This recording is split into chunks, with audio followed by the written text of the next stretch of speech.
पुण्यातील नळस्टॉप परिसरामध्ये भारत पेट्रोल पंपच्या समोर पीएमटीच्या बसनं रिक्षाला जोरदार धडक दिली। या धडकेमध्ये रिक्षा चालक जो आहे तो गंभीर जखमी झालेला आहे। आता मी पुण्यातल्या नळस्टॉप परिसरामध्ये आहे। या ठिकाणी जर पाहिलं तर नळस्टॉपचा सिग्नल आहे। या ठिकाणी सिग्नलला वाहनं थांबलेली होती। त्याच वेळी जर पाहिलं तर या ठिकाणी माझ्या मागे जर पाहिलं तर हा रिक्षा सुद्धा त्या ठिकाणी सिग्नलला थांबलेला होता। त्यावेळी अचानकपणे जोराची अर्थात पीएमटीची बस जोरात आली आणि त्यानंतर या रिक्षाला पीएमटीच्या बसने मागून जोरदार धडक दिली। या धडकेमध्ये ही धडक एवढ्या जोरात होती की यामध्ये रिक्षा चालक जो आहे तो गंभीर जखमी झाल्याचं एकंदरीत जे आहे ते पाहायला मिळते। या रिक्षाच्या पुढे एक टेम्पो होता असं या ठिकाणच्या प्रत्यक्षदर्शींकडून जे आहे ते सांगण्यात येते। त्यामुळे ही रिक्षाला ही पीएमटीची बसने जोरात मागणं धडक दिली आणि त्यामुळे कुठतरी रिक्षाचा पुढचा भाग जर पाहिला तर तो पूर्णपणे शेमलेला आहे आणि यामध्ये मोठ्या प्रमाणामध्ये रिक्षा चालक जो आहे तो मोठ्या प्रमाणामध्ये जखमी झाल्याचं सुद्धा पाहतो। या ठिकाणी मोठ्या प्रमाणामध्ये रिक्षा चालकाचं रक्त सुद्धा या ठिकाणी आहे ते सांडल्याचं पाहायला मिळतं। ही पीएमटीची जी बस होती ती 103 नंबरची जी बस आहे जी की स्वारगेट कात्रज मार्गाची ही जी बस होती त्या बसने हा अपघात झालेला आहे आणि या बाबतीमध्ये जर पाहिलं तर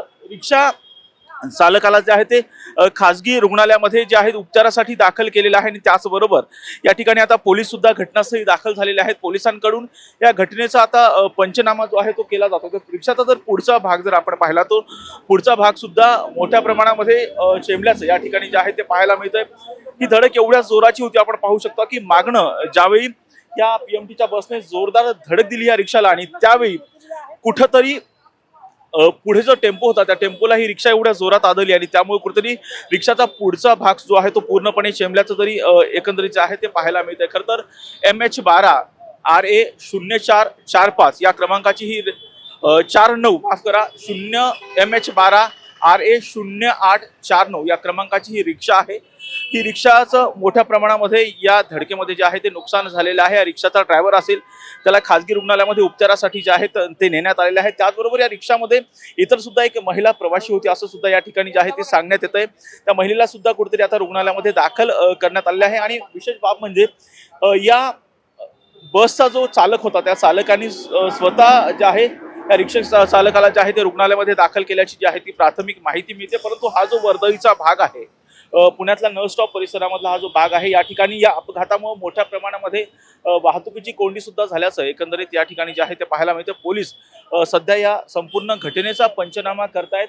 या बाबतीमध्ये आता रिक्षा चालकाची सुद्धा एकंदरीत जी आहे ती चौकशी आता या माध्यमातून जी आहे केली जाते। खरं तर आता जर पाहिलं तर दुपारी 2:30च्या दरम्यान हा जो आहे तो अपघात झालेला आहे आणि त्यामुळे मोठ्या प्रमाणामध्ये इथे जी आहे ती वाहतूक कोंडी सुद्धा झालेली आहे। आता घटनेचा पंचनामा पोलिसांच्या वतीनं जो आहे तो केला जातो। या बाबतीमध्ये आता रिक्षा चालकाची सुद्धा या बाबतीमध्ये जी आहे ती चौकशी केली जाईल। रिक्षा आणि त्याचबरोबर जे आहे बस चालकाची सुद्धा या बाबतीमध्ये जी आहे ती चौकशी केली जाईल। बस चालकाने कोणत्याही पद्धतीचं मद्यप्राशन केलेलं होतं का, कशा पद्धतीनं हा अपघात घडला या संदर्भामध्ये पोलिसांकडून जे आहे पीएमटी बस चालकाची जी आहे ती चौकशी आता जी आहे ती केली जाऊ शकते। कारण या घटनास्थळी आता मोठ्या प्रमाणामध्ये पोलीस आहेत आणि या ठिकाणी वाहतुकीची कोंडी सुद्धा झालेली आहे। मोठ्या प्रमाणामध्ये या ठिकाणी जी आहे ती बघ्यांची गर्दी सुद्धा मोठ्या प्रमाणामध्ये या ठिकाणी जी आहे ती पाहायला मिळते। अगदी नळस्टॉप परिसरामध्ये जो भारत पेट्रोल पंप आहे त्याच्या अगदी समोरच ही घटना घडलेली आहे। मुख्य रस्त्यावरती ही घटना घडल्यानं मोठ्या प्रमाणामध्ये वाहतूक कोंडी सुद्धा एकंदरीत या ठिकाणी जी आहे ती झाल्याचं एकंदरीत जे आहे ते पाहायला मिळतंय। व्हिडिओ जर्नलिस्ट निलेश लोहारसह राजरत्न जोधे, टॉप न्यूज मराठी, पुणे।